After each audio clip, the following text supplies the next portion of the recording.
Everyone, welcome to job study.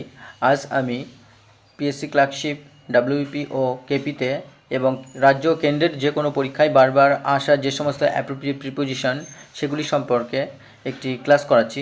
তো চলুন শুরু করা যাক। প্রথমে আছে, দেখো, the boy had a dispute dash is friend. তো ছেলেটা ছিল একটা বিতর্ক বা মতান্তর, অর্থাৎ ডিফারেন্ট ওপিনিয়ন বলা যেতে পারে। ডিফারেন্ট ওপিনিয়ন বা ভিন্ন মত কিসের প্রতি ছিল? ড্যাশ ইজ ফ্রেন্ড, অর্থাৎ উইথ ইজ ফ্রেন্ড।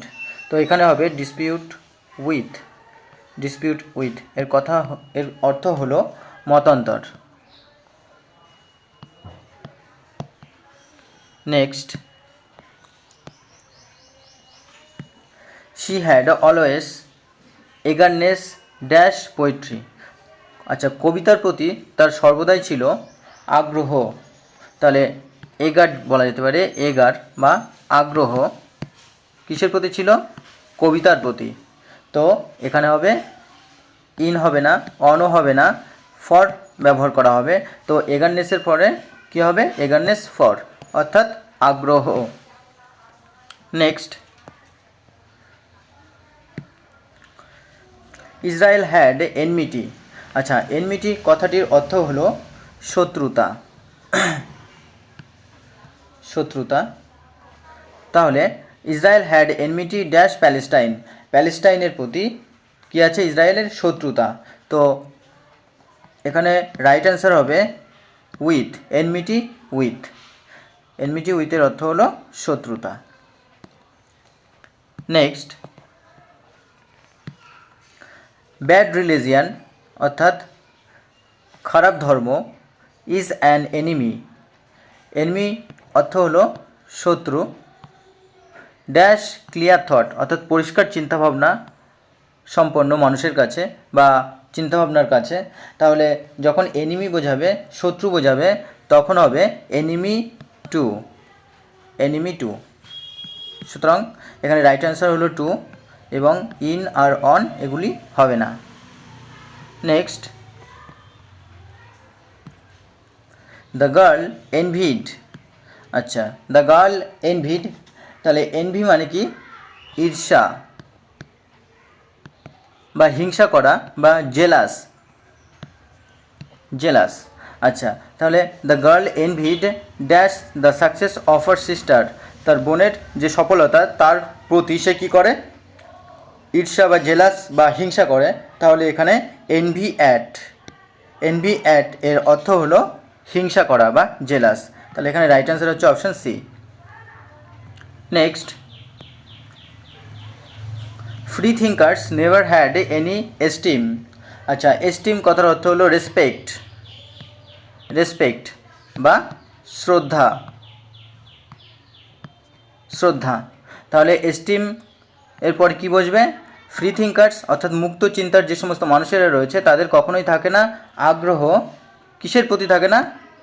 আগ্রহ ফর রিলিজিয়ান, ধর্মের প্রতি। ধর্মের প্রতি তাদের কোনো শ্রদ্ধা থাকে না, তারা সর্বদাই মুক্ত চিন্তার মানুষ হন।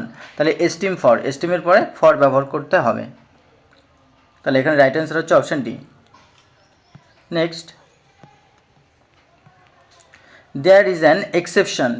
এক্সেপশনের অর্থ হলো ব্যতিক্রম। ব্যতিক্রম।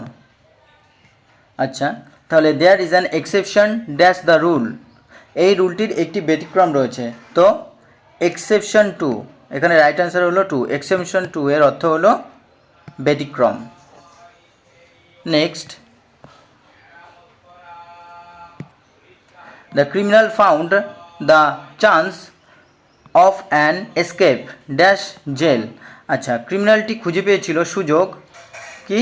পালিয়ে যাওয়ার। তো এসকেপ কোথা থেকে? তাহলে ফ্রি বা মুক্ত হওয়ার। কোথা থেকে? Escape from jail. জেল থেকে।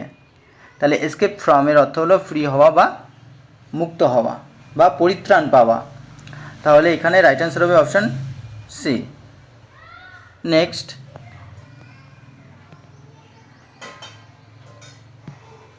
দ্য বয় ইনভেন্টেড, ছেলেটি আবিষ্কার করেছিল, and sorry, the boy invented an excuse, একটি এক্সকিউজ বা কি বলা যেতে পারে, একটি অজুহাত খুঁজে পেল, ড্যাশ বিং লেট, তাহলে কী হবে, তার দেরি হওয়ার জন্য, অর্থাৎ excuse for being late, for being late, excuse for being late, excuse for যার অর্থ হলো বেগ বা প্রার্থনা করা, এক্সকিউজ দেওয়া, অজুহাত দেওয়া। Next, the boy begged exemption, অর্থাৎ মুক্তি প্রার্থনা করলো। কিসের প্রার্থনা করলো? মুক্তির, যেটা হচ্ছে মুক্তি বা বিকাম ফ্রি। তাহলে কিসের থেকে মুক্তি? ড্যাশ ফাইন, তো exemption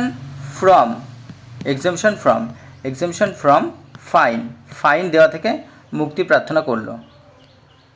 next, Raju told that, Raju বলেছিল যে হি হ্যাড নো ফ্যান্সি, তার কোনো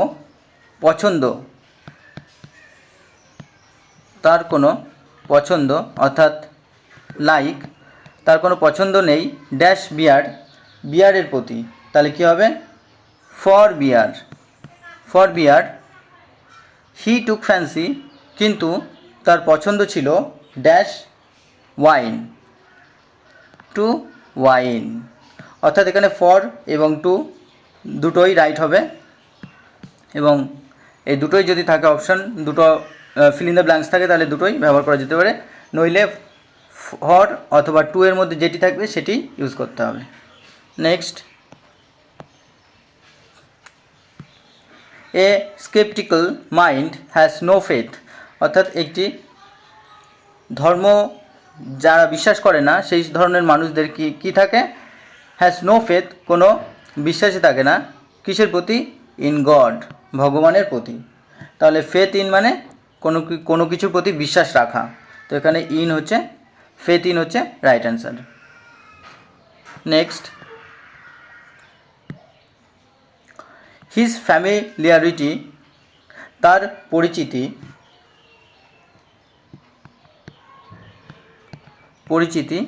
কি বলা হয়েছে? His familiarity dash the public was amazing, তার যে পরিচিতি সেটা কাদের সাথে? উইথ দ্য পাবলিক, সাধারণ মানুষের সাথে ছিল, সেটা অবাককর বা সুন্দর, তাহলে ফ্যামিলিয়ারিটি উইথ বসবে। নেক্সট, এভরি হাজব্যান্ড, প্রত্যেক স্বামীরই, হ্যাজ ফন্ডনেস, প্রিয়তা বা অনুরাগ রয়েছে, কিসের প্রতি? অর্থাৎ লাভলিনেস বা অনুরাগ কিসের প্রতি রয়েছে? ফর হিজ ওয়াইফ, তার ওয়াইফের জন্য, তাহলে এখানে সঠিক উত্তর হচ্ছে fondness for. Next,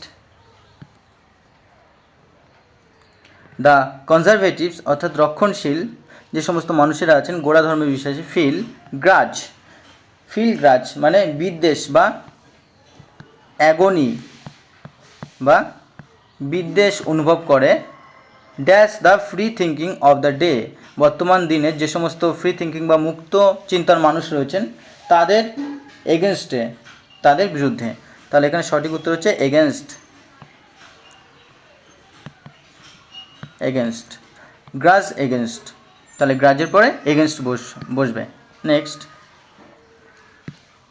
she has given guarantee, সে গ্যারেন্টি দিয়েছে, dash the longevity of the প্রোডাক্টগুলির যে লংজিভিটি বা স্থায়িত্ব সম্পর্কে সে গ্যারেন্টি দিয়েছিল, তাহলে গ্যারেন্টি হচ্ছে শিওরিটি বা নিশ্চয়তা, তাহলে কি দিয়েছিল? গ্যারেন্টি ফর দ্য লংজিভিটি, স্থায়িত্ব সম্পর্কে প্রোডাক্টগুলির, তাহলে guarantee for. Next, I am the only heir, আমি একমাত্র উত্তরাধিকারী,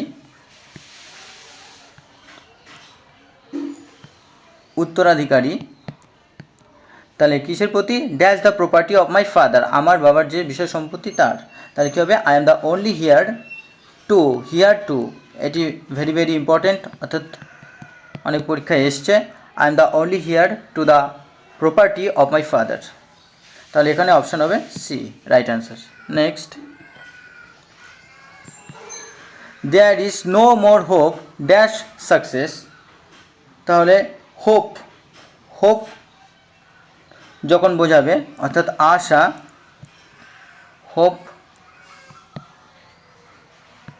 আশা, কিন্তু যখন কোনো কিছুর প্রতি আশা বোঝাবে, there is no more hope of success, অর্থাৎ সফলতার আর কোনো আশা নেই।